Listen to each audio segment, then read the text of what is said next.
Did Madden 19 already do the Patriots wrong? Now, before we jump into things, especially regarding the Patriots, I say that Madden did most of the NFL teams wrong. Now, the highest rated team is the Philadelphia Eagles, which you can't really complain about. I mean, considering they did win the Super Bowl, their rating sits at a 90, which even then, I think could be considered even a little low. I mean, a 91 to 92, that would more likely, I think, should be the highest, but a 90 could even still be considered low, especially when you are the highest rated team.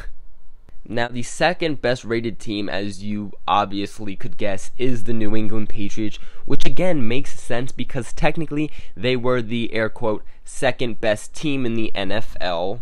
But yet the Pats sit in at an 84 overall. Yeah, an 84. Now look, I could be fine with an 88, maybe, whatever, 87. But an 84 is just disrespectful. Now, it's not like the Eagles blew the Patriots out in the Super Bowl or anything like that. And yet there is a six different separation in the ratings. Look, I'm going to flat out say it. The Eagles should definitely be higher rated than the Patriots are. But rated 6 higher than the New England Patriots. And having the Patriots set in 84, again, is just ridiculous in my own opinion. Tom Brady sits in at a 97 overall, while players like Antonio Brown, Aaron Donald, and Aaron Rodgers are all 99 overall. I mean, Rodgers barely played last season before getting injured, so tell me how he gets a higher rating than Brady, who was voted MVP a 97. Now, I can understand Antonio Brown and Aaron Donald being 99s because they are arguably the best at their position. And look, I even think that Tom Brady and Aaron Rodgers could both be 99s. If not, maybe Rodgers could be a 98.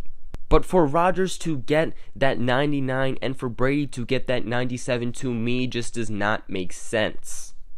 Brady played better, Brady had the better stats, so to me, it just, what made them feel like Rodgers should be a higher rated player than Tom Brady? Just let that sink in for a second. Another rating that does not make much sense to me is Gronk, who comes in at a rating of 92.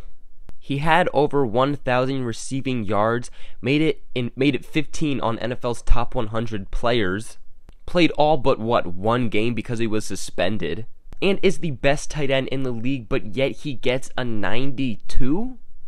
Last year in Madden, I believe both Gronk and Brady were 99s, if I remember correctly. At least when I play, they're 99s, so unless they switch something up, they're both 99s.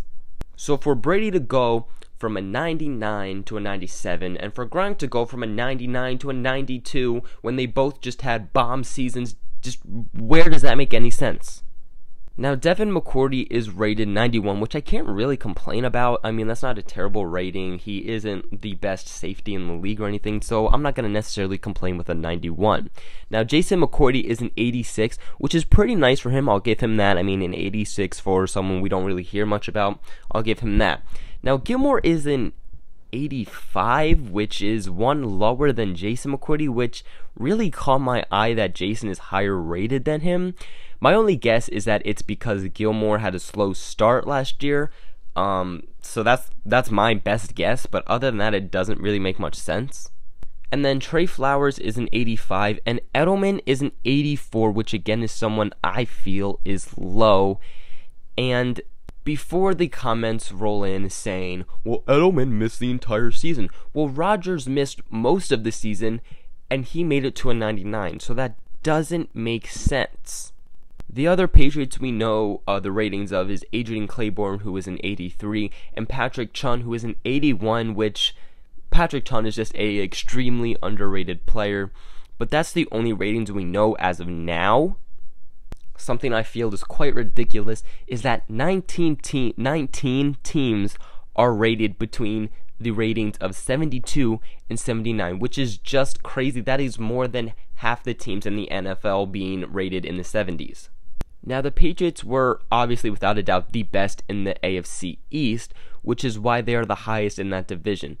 Other teams in the AFC East ratings are the Dolphins, which are a 74, the Jets, which are a 72, which is the worst out of all teams on Madden 19, and the Bills, which are a 74, which I feel like they should be higher, actually. I mean, they finally made it to the playoffs. They didn't do good in the playoffs, but they made it to the playoffs. So I feel like a 74 is a bit disrespectful to the Bills in some way.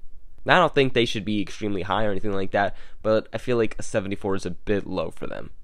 Now, I know what you are thinking. It's because they rate each player and then it adds up to the overall rating for the team. Well, if so, then the Pats should still be higher than an 84, as their team is arguably the better than last year.